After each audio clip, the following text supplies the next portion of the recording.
Magsitayo po ang lahat.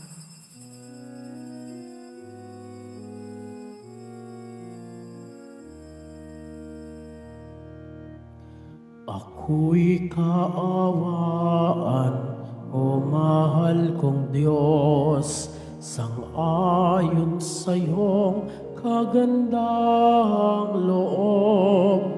Mga kasalanan ko'y iyong awin, ayon din sa iyong pag-ibig sa akin. Linisin mo sana ang aking karumhan at patawarin mo ang aking kasalanan. Ako'y kaawaan, o mahal kong Diyos, sang-ayon sa iyong kagandahang loob. Mga kasalanan ko'y iyong pawiin, ayon din sa iyong pag-ibig sa akin. Sa ngalan ng Ama at ng Anak at ng Espiritu Santo, Amen. ang pagkapala ng ating Panginoong Kristo, ang pag-ibig ng Diyos Ama, at ang pagkakaisa ng Espiritu Santo naway suminyong lahat.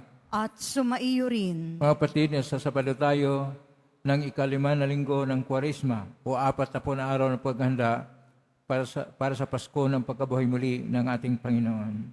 Isama natin sa misa natin ngayon ang mga intensyon para sa araw ngayon. Ang inyong mga intensyon, kayo na sa loob at sa labas ng Basilica Minor at pambansang nambana ni Jesus Nazareno. Ang mga intensyon naman nakiisa sa atin sa pagitan ng live streaming through Facebook Live, YouTube, X, Instagram, TikTok, TV Maria, at iba pang social media dito sa ating bansa at iba't ibang dako ng mundo. Isama rin natin ang ating intensyon para sa kapayapaan sa buong mundo, lalo't higit na sa Middle East o sa gitnang silangan. Mga minamahal ko mga kapatid, tayo ay maghanda para sa mga mahal na araw at ngayon ay tinatawag tayo na mananalig sa ating Panginoon na siya ay may kapangyarihan ng magbigay ng buhay at pagkabuhay muli. Kung minsan tayo ay napalayo sa ating Panginoon at hindi natin kinikilala niya siya ang Panginoong buhay at dahil dito tayo nagkasala. Kaya aminin po natin ang ating mga kasalanan upang tayo maging marapat gumanap sa banal na pagdiriwang.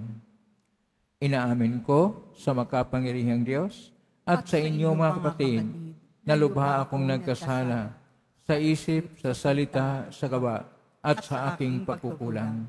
Kaya isinasamo ko sa mahal na Berhen Maria, sa lahat ng mga anghel at mga banal, at sa inyo mga kapatid, na ako'y panalangin sa Panginoong ating Diyos.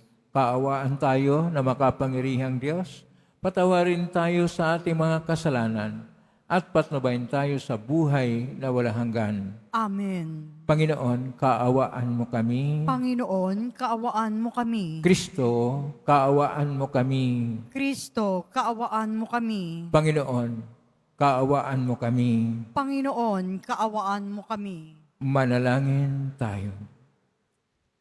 Ama naming makapangyarihan, bagaman lagi mong ginaganap ang pagliligtas sa lahat, subalit ngayon higit mo itong kinukusang aming ikagalak. Tunghayan mo kaming iyong mga hinirang upang ang iyong pagtulong at paglingap na maaasahan ay siyang magpatatag sa mga kaanib ng iyong sambayanan at sa mga magiging kaanib pa sa pagsapit ng pagkabuhay. Sa pangitan ni Jesucristo kasama ng Espiritu Santo, magpa sa walang hanggan.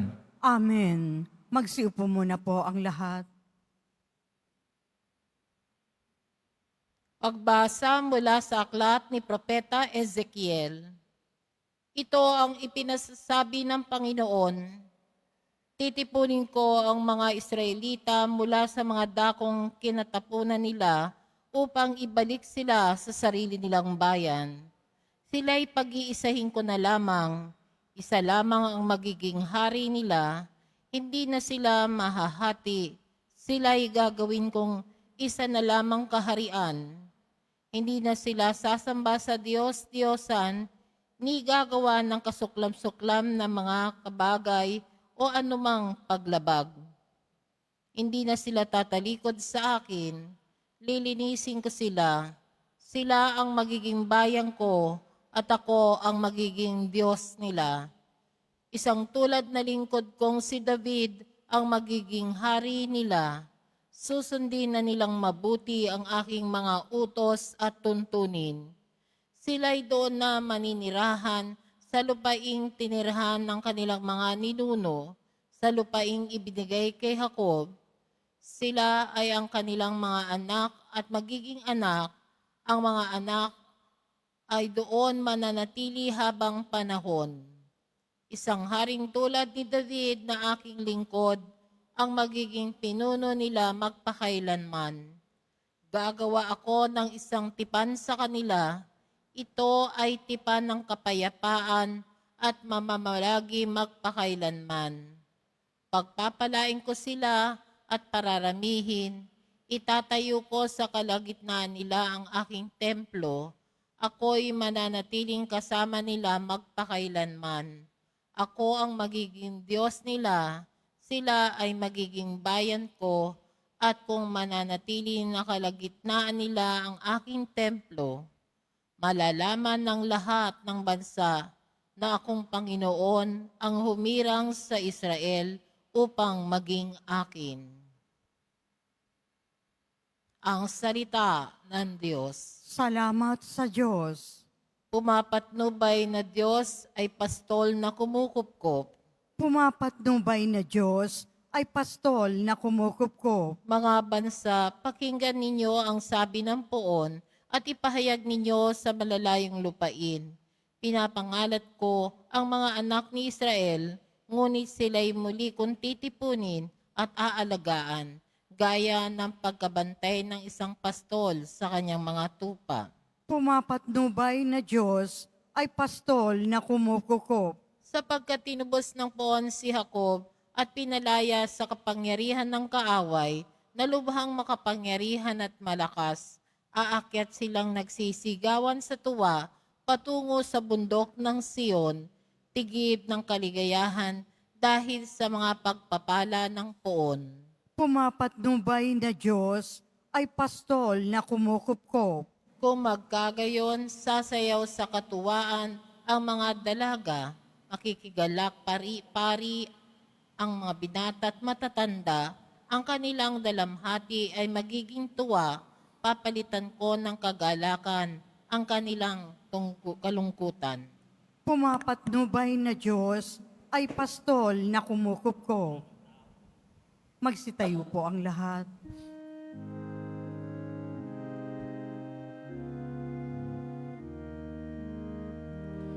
Nagpupuri kami sa'yo, Panginoong Jesucristo. Nagpupuri kami sa'yo, Panginoong Jesucristo.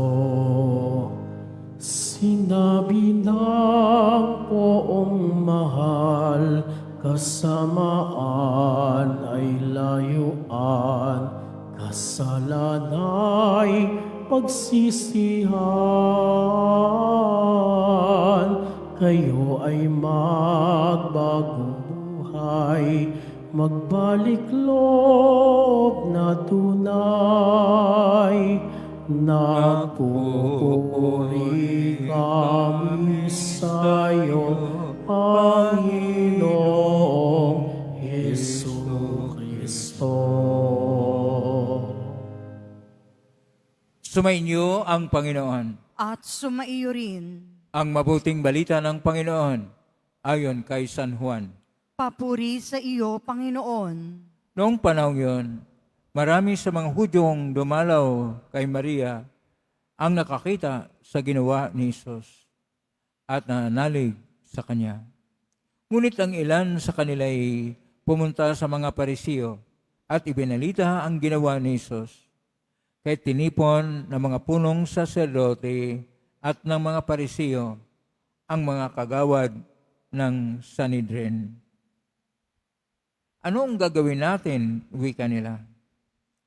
Gumagawa ng maraming kababalaghan ang taong ito. Kung siya'y pababayaan natin, mananampalataya sa kanya ang lahat. Paririto ang mga Romano at wawasakin ang templo at ang ating bansa.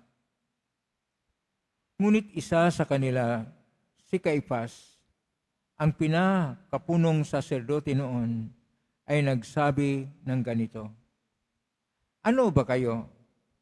Hindi ba ninyo naiisip na mas mabuti para sa atin na isang tao lamang ang mamatay alang-alang sa bayan, sa halip na mapahamak ang buong bansa?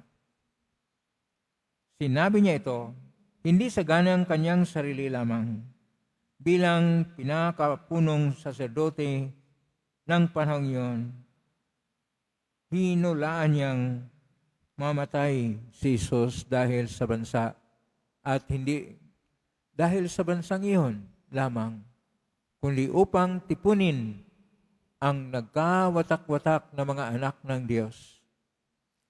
Mula noon, binalangkas na nila kung paano ipapatay si Jesus, kaya't hindi na siya hayagang naglakad sa Hudiya. Sa halip, siya'y nagpunta sa Ephraim, isang bayang malapit sa ilang, At doon siya nanirahang kasama ng kanyang mga alagad. Nalalapit na ang pista ng Paskwa. Maraming taga-lalawigang pumunta sa Jerusalem bago magpaskwa upang isagawa ang paglilinis ayon sa kautusan. Hindi nila nakita si Jesus sa templo kahit nagtanungan sila. Ano sa akala nyo? Parito kaya sa pista o hindi? Ipinag-utos ng mga punong saserdote at ng mga Parisiyo na ituro ang sinumang nakaalam kung nasaan si Jesus upang siya'y maipadakip nila. Ang mabuting balita ng Panginoon. Pinupuri ka namin, Panginoong Hesukristo. Magsiupo muna po ang lahat. Isang mapagparang araw po sa inyong lahat. Purihin po natin ang ating Pong Jesus Nazareno. Nasa Sabado tayo ng ika-5 na linggo ng Kwaresma o 4 na araw ng paghanda para sa dakilang kapistahan ng Pasko ng Pagkabuhay Muli ng ating Panginoon. At ang ating mga pagbasa ngayon ay tungkol sa pagkabuhay muli o ang pananalig tungkol sa pagkabuhay muli. Sa salita po ng ating Panginoon, ang pananalig sa pagkabuhay muli ay imunak bihayat hamitim. Pero dahil ang ating pong Ebanghelyo ni San Juan nakasulat sa Koine na Griego, ito po ay pistis anastasis. Pero salin din sa Latin, fides and resurrectione. At para sa atin, ang manalig sa pagkabuhay muli. Dito po natin tingnan ang background ng Ebanghelyo ni San Juan, Kapitulo 11, 45 at sumusunod, na itong tagpo na ito ay tagpo na kung saan pumunta ang ating Panginoong Hesus sa Bitanya at kanya pong binuhay muli si Lazaro na kapatid ni Marta at ni Maria na 4 na araw ng nalibing. At dahil sa ginawa ng ating Panginoon, marami sa mga Hudyo ang nanalig at nanampalataya sa Kanya dahil binuhay niya ang patay na si Lazaro na 4 na araw na nakalibing pero Kanya pa rin binuhay. At dahil doon, marami pong mga kumontra sa ating Panginoon. Una, kinontra nila dahil ang Kanyang ginagawa ng mga kababalaghan ay magkaroon ng politikal na reaksyon sa nanakop sa kanila na kapangyarihan ng Roman Empire. Doon, under sila sa Roman Empire at ang gobernador na si Pilato ay napakabangis at maraming mga pinatay. At sinabi ng mga punong saserdote at mga Parisiyo na tipunin nila ang Sanhedrin. Ano po itong Sanhedrin? Sanhedrin ay parang kalipunan ng lahat ng mga pinuno na matandang mga pinuno o mga elders, mga pinuno sa simbahan at mga pinuno na konektado sa pamalaan at sa mga tao na sila yung nasa kapangyarihan. At doon nag-usap-usap sila kung paano nila harapin ang Panginoong Hesus dahil ang himala niya na Kanya pong binuhay muli ang patay ay marami na pong nahikayat na manalig sa Panginoon at sinasabi pa nila, paano pag makuha niya ang lahat ng tao? Di magkagulo-gulo na at sila ay pupuntahan sa mga hukbo ng Roman Empire at sila ay papatayin. Kaya si Caiphas, siya yung nahirang na pinuno ng mga saserdote sa templo, ay sinasabi niya, hindi ba niyo naisip na mas mabuti para sa atin na isang tao lamang ang mamatay alang-alang sa bayan sa halip na mapahamak ang buong bansa? Itong sinasabi ni Caiphas ay pagtupad na una sa misyon ng isang Mesiyas na itinakda na maghihirap upang iligtas ang bayan. Ito ay hinula na rin ni Propeta Isaias, kanyang tinatawag na lingkod ng Diyos na naghihirap. At itong lingkod na naghihirap ay siya yung magligtas sa mga tao, magligtas sa bayan, sa pamagitan ng pag-alay ng kanyang sarili o pag-alay ng kanyang buhay. At ito ay yung sinasabi ni Caiphas na mas mabuti pa na isang tao lamang ang mamatay para sa lahat o para sa bayan sa halip na mapahamak ang bansa. Ang tinuturing nilang bansa ay yung mga Hudyo na nasa kapangyarihan at sila na mga matanyag, mga mayaman at makapangyarihan gaya nila Caiphas at iba pang mga saserdote ng templo at iba pang mga parisiyo at mga eskriba na kung saan sila ay may kapangyarihan, ang sinasabi nila, mabuti pa si Jesus na lang ang mamatay kaysa mapahamak sila sa buhay. Kuminsan, itong pag-aalay buhay ng Panginoon ay mayroon pong dalawang makita natin na paningin. Ang paningin sa una, sa mga hintel o sa mga hindi Hudyo at paningin ng mga Hudyo. Para sa paningin ng mga Hudyo, ang pag-alay buhay ng ating Panginoong Hesus ay kinakailangan upang magkaroon ng pagkakaisa ang mga Hudyo dahil nahati na po sila. May mga Hudyo na sa kaharian ng Samaria at iba pa na hindi sila maniwala sa mga Hudyo na nasa Jerusalem at sa mga iba't iba pang bayan ng Israel. Kaya ang nakikita nila na parang ibalik yung sa panahon ni Haring David, na ito po ay ating napakinggan sa ating unang pagbasa sa aklat ni Propeta Ezekiel, Kapitulo 37, verse 21 at sumusunod, na kung saan ang pangako ng Diyos na kanya pong pag-isahin ang bayan ng Israel at ang lahat ng mga napalayo dahil sila ay na-exile sa panahon ng sila ay sinakop ng iba't ibang kapangyarihan, kaya ibalik sila upang maitatag ang panibagong bayan ng Israel. Pero ang ating Panginoon ay iba. Ang kanya pong pagdating, hindi siya yung isang makapangyarihan na hari na kanyang tipunin ang lahat, kanyang pag-isahin ang lahat upang maging matatag na bayan na mayroong panibagong paghahari gaya ng paghahari ni Haring David, bagkus ang sinasabi ng Panginoon, siya ay magtayo ng paghahari ng Diyos. At ano po yung paghahari ng Diyos? Ang paghahari ng Diyos ay iba sa paghahari ayon sa tinatawag na Davidic line o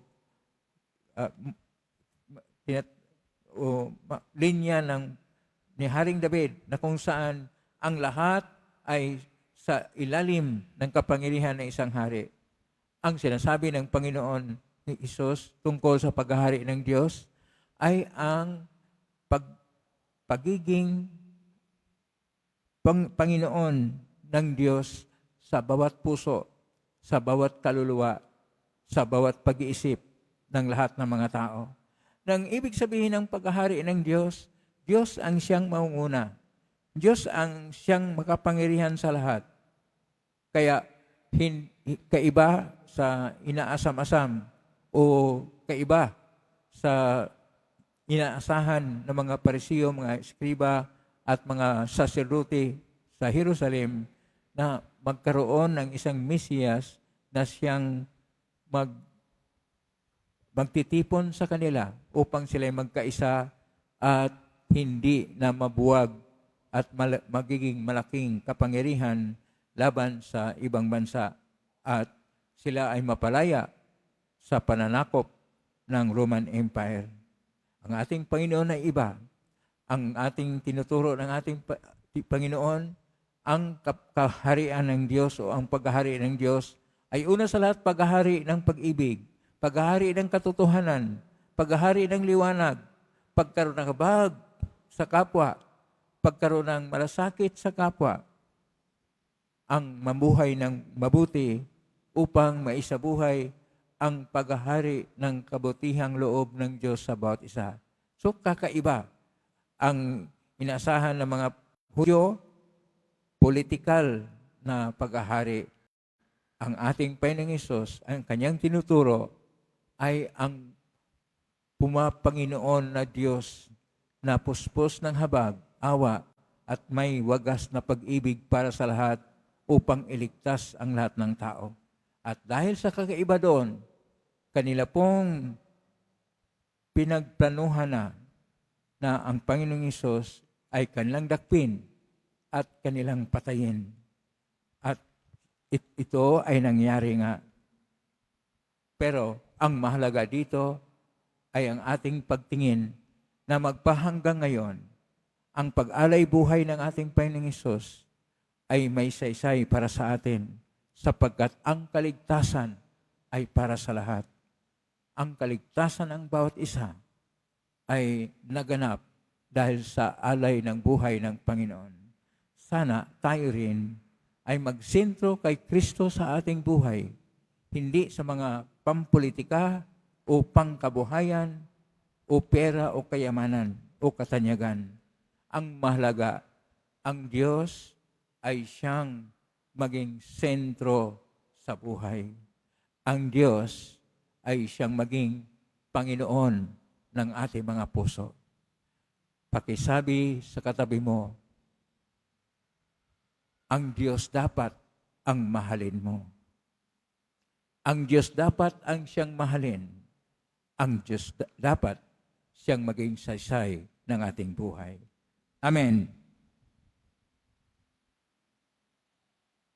Magsitayo na po ang lahat.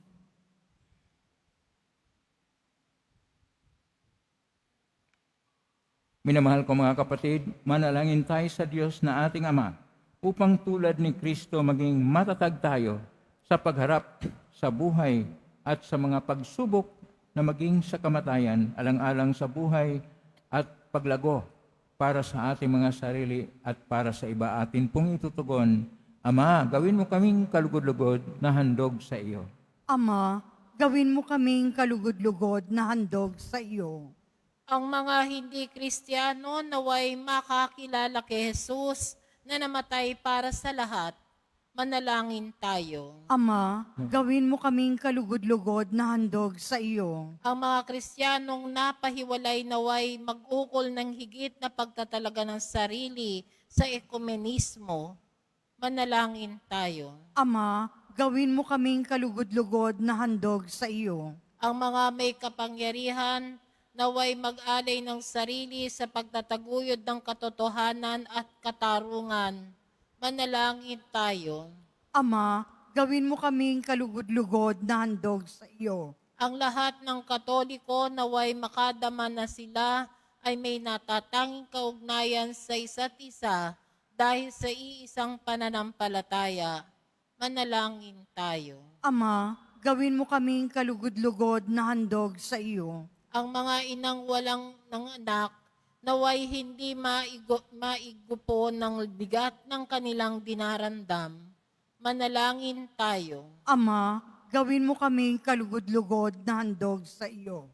Upang mamayani ang kapayapaan sa gitnang silangan at sa buong mundo, at ipag-adya nawa ang sangkatauhan sa karahasan, kasakiman at pang-aabuso ng kapangyarihan na nagdudulot ng paghihirap at kamatayan sa marami.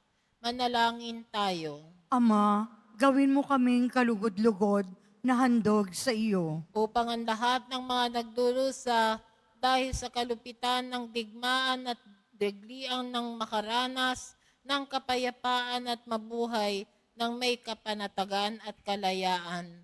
Manalangin tayo. Ama, gawin mo kaming kalugod-lugod na handog sa iyo. Ama naming Diyos, sa iyong pagkakatipon sa mga manampalataya, sila ay pinagbuklod mo na sa isang katawan ni Kristo. Isugo mo ang iyong banal na Espiritu upang higit na pagbigtisin ang iyong bayan. Ngayon ito, sumitan ni Kristo na aming Panginoon. Amen. Magsiupo muna po ang lahat.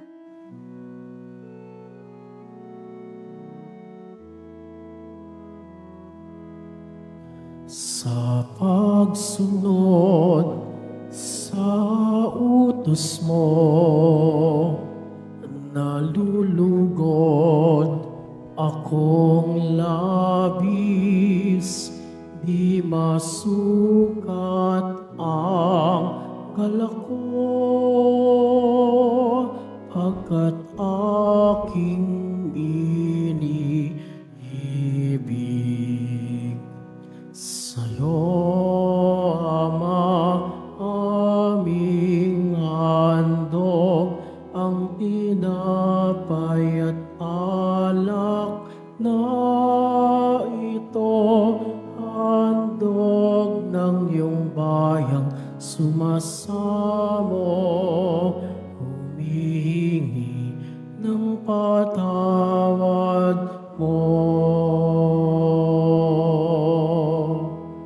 Magsitayo na po ang lahat. Manalangin kayong kapatid upang paghahain natin ay kalugdan ng Diyos amang makapangyarihan. Tanggapin nawa ng Panginoon itong paghahain sa iyong mga kamay, sa kapurihan nga at karangalan, sa ating kapakinabangan at sa buong sambayanan niyang banal. Ama naming lumikha, kami iyong dinudulutan ng walang hanggang buhay sa pagpapahayag namin ng panampalataya sa iyong ngalan, sa pagdiriwang ng muling pagsilang nung kami binyagan.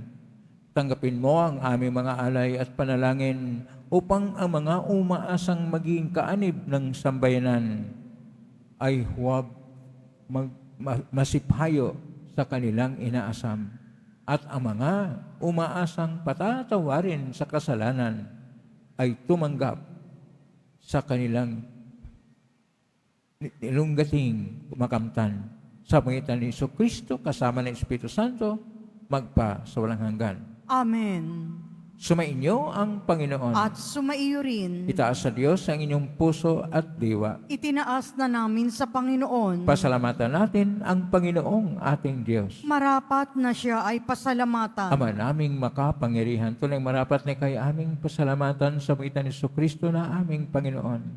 Sa pagpakasakit ng gili mong anak, ang sangkatauhay minarapat mong magpahayag ng iyong dakilang pag-ibig sa lahat na pawang nais mong tubusin ng Mesiyas. Sa harap ng iyong kadakilaan, kapos ang dila naming magsaysay sa pag-ibig na magkapangyarihang sa krus ay itinanghal. Sa krus ipinasyang patawarin ng mga tao. Sa krus magtagumpay ang ipinakong Kristo. Kaya kaysa namang anghel sisiawit ng papuri siyang pay sa kalangitan, kami nagbubunyi sa kadakilaan.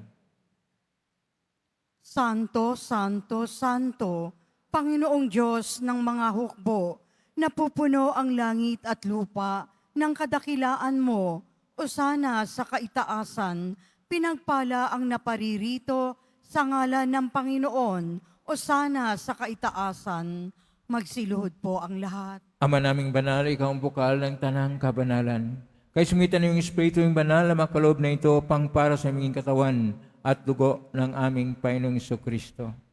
Bago niya pinagtiisan ko sang loob na maging handog, hinawakan niya ang tinapay, pinasalamatan kanya, pinaghati-hati niya yon, iniabot sa kanyang malagad at sinabi, tanggapin ninyong lahat ito at kanin. Ito ang aking katawan na ihandog para sa inyo.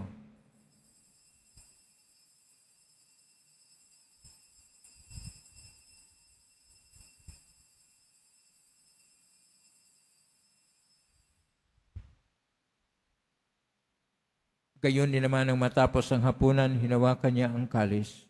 Muli kanyang pinasalamatan. Inabot niya ang kalis sa kanyang malagad at sinabi, "Tanggapin ninyong lahat ito at inamin. Ito ang kalis ng aking dugo ng bago at walang gantipan. Ang aking dugo na ibubuhos para sa inyo at para sa lahat sa ikapagpapatawad ng mga kasalanan. Gawin niyo ito sa pag-alala sa akin."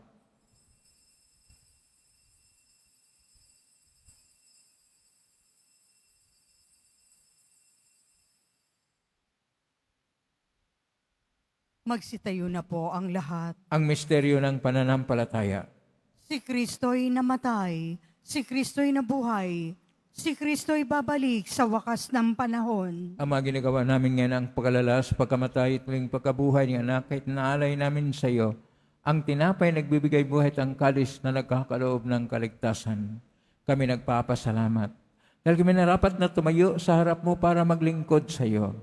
Isinasamo namin kaming magsasalo-salo sa katawan at dugo ni Kristo ay mabuklod sa pagkakaisa sa pamagitan ng Espiritu Santo.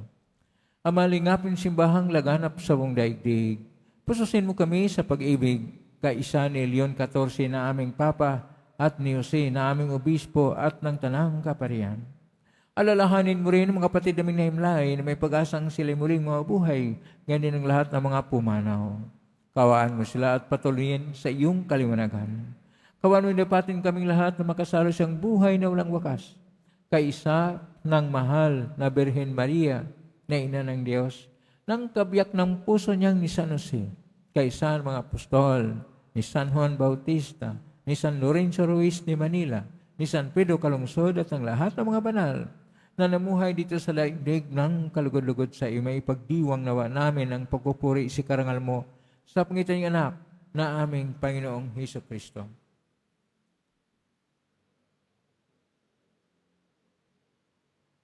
Sa pamamagitan ni Kristo, kasama niya at sa Kanya, ang lahat ng parangal at papuri ay sa iyo, Diyos amang makapangyarihan, kasama ng Espiritu Santo, magpasawalang hanggan. Amen. Amen. Amen.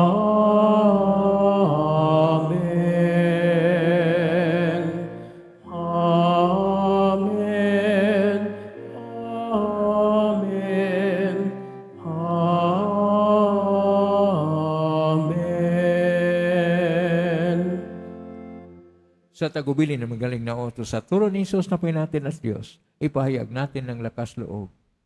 Ama namin, sumasalangit ka, sambahin ang ngalan mo. Mapasa amin ang kaharian mo. Sundin ang loob mo dito sa lupa para ng sa langit. Bigyan mo kami ngayon ng aming kakanin sa araw-araw at patawarin mo kami sa aming mga sala para ng pagpapatawad namin sa nagkakasala sa amin. At huwag mo kaming ipahintulot sa tukso at iadya mo kami sa lahat ng masama. Hinihiling namin kami iadya sa lahat ng masama. Pagkaluban ng kapayapaan araw-araw, iligtas sa kasalanan at ilay sa lahat ng kapahamakan, samantalang aming pinanabikan ang dakilang araw ng pagpapahayag ng tagapagligtas naming si Jesucristo. Sapagkat iyo ang kaharian at ang kapangyarihan at ang kapurihan magpakailanman. Amen. Panginoong Jesucristo, sinabi mo sa mga apostol, kapayapaan ang iniiwan ko sa inyo, ang aking kapayapaan ay binibigay ko sa inyo. Tunghayan mo ang aming panampalataya at huwag ang aming pagkakasala. Pagkalooban mo kami ng kapayapaan at kakaisa ayon sa iyong kalooban, kasama ng Espiritu Santo, magpa sa walang hanggan. Amen. Ang kapayapaan ng Panginoon ay laging sumainyo. At sumaiyo rin. Magbiyahin kayo ng kapayapaan sa isa. Peace be with you.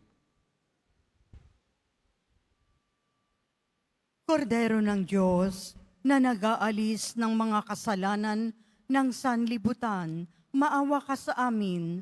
Kordero ng Diyos na nag-aalis ng mga kasalanan ng sanlibutan, maawa ka sa amin. Kordero ng Diyos, na nag-aalis ng mga kasalanan ng sanlibutan, ipagkaloob mo sa amin ang kapayapaan. Magsiluhod po ang lahat. Ito ang kordero ng Diyos. Ito ang nag-aalis na makasalanan ng sanlibutan. Mapalad ang mga inaanyayahan sa piging ng kordero. Panginoon, hindi ako karapat-dapat na magpatuloy sa iyo, ngunit sa isang salita mo lamang ay gagaling na ako.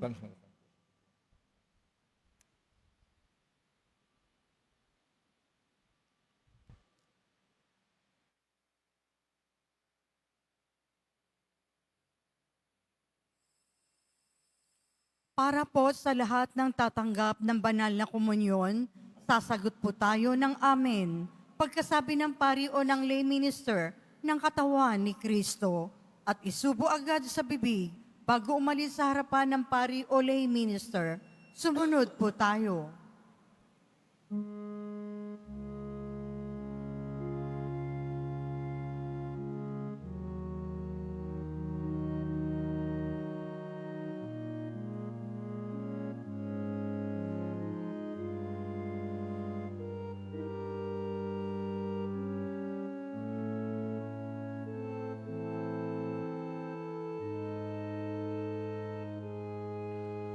Pagsapit ng gabing kulimlim, naririto ako. Papawiin ang lumbay mo.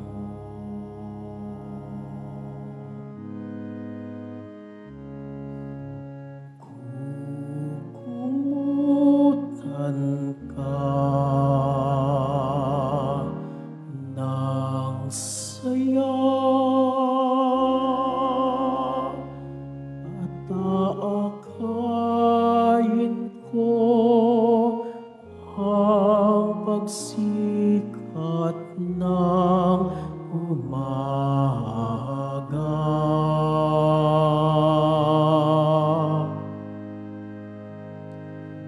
Yakapin mo kaloob kong buhay sa iyo.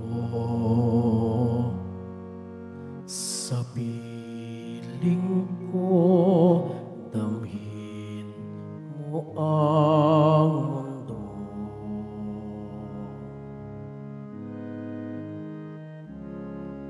Sa kapwa mong muling bibigo,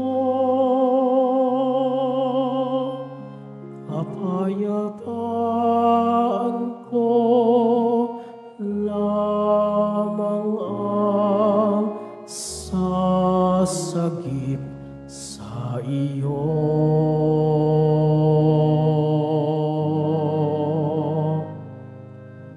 Anumang tagal ng gabi, kasama mo ako. Di mo man tanto, narito ako.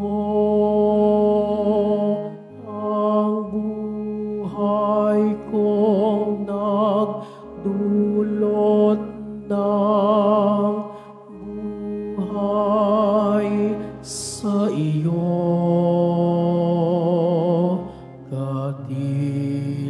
Kadilimang ito ay kayanin mo. Pagsapit ng gabing kulimlim, naririto ako.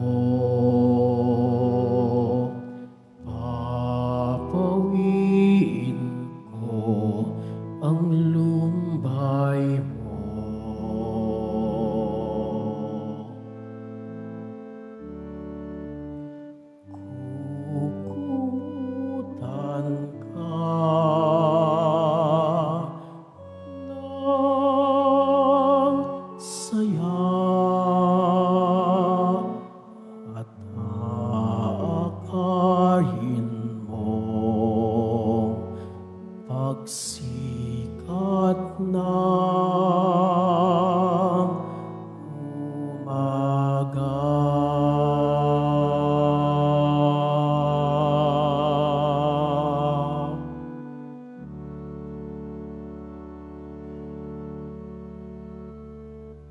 Inihahandog po ng programang Home Base Plus ang mga kwento ng himala ng Poong Jesus Nazareno.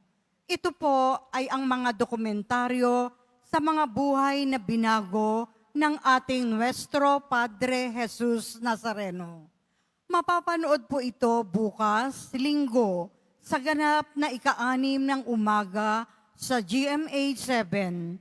Gayon din, para sa mga nais magbahagi ng kanilang mga kwento ng himala ng Nazareno, mangyari na mag-email sa anghimala ng Poong Jesus Nazareno @gmail.com. Inaanyayahan po ang lahat na sumubaybay.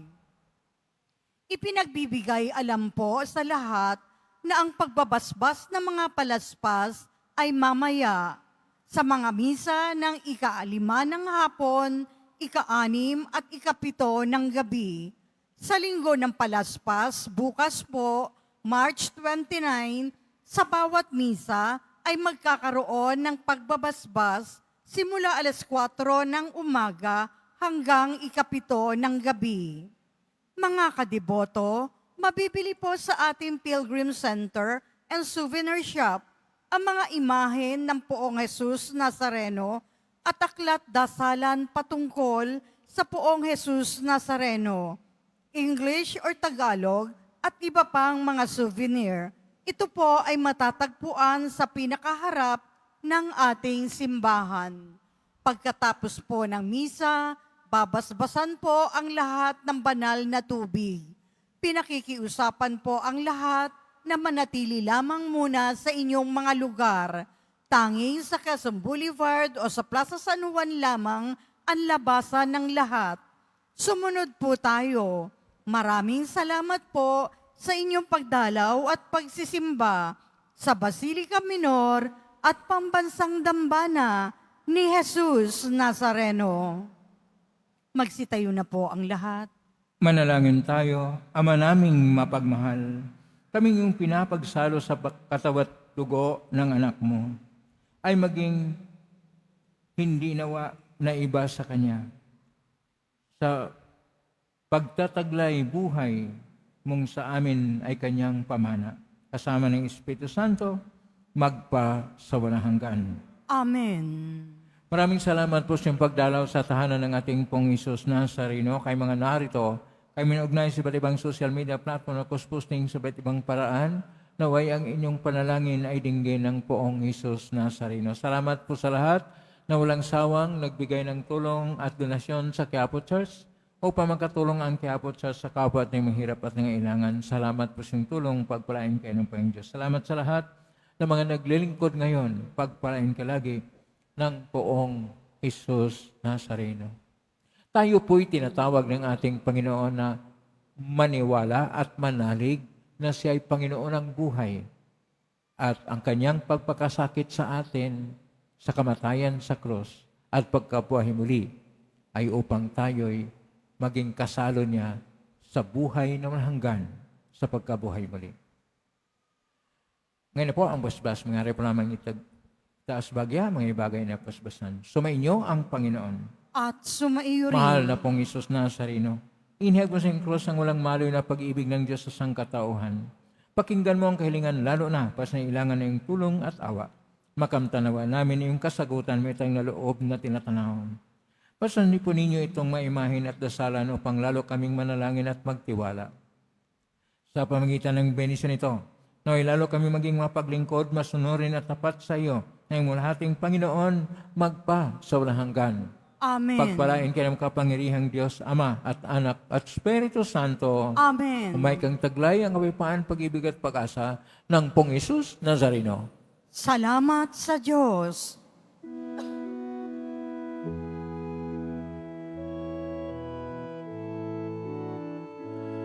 Nuestro Padre Jesus Nazareno, sinasamba ka namin, pinipintuho ka namin, aral mo ang aming buhay at kaligtasan. Nuestro Padre Jesus Nazareno, iligtas mo kami sa kasalanan. Ang krus mo kinamatayan ay sagisag ng aming kaligtasan.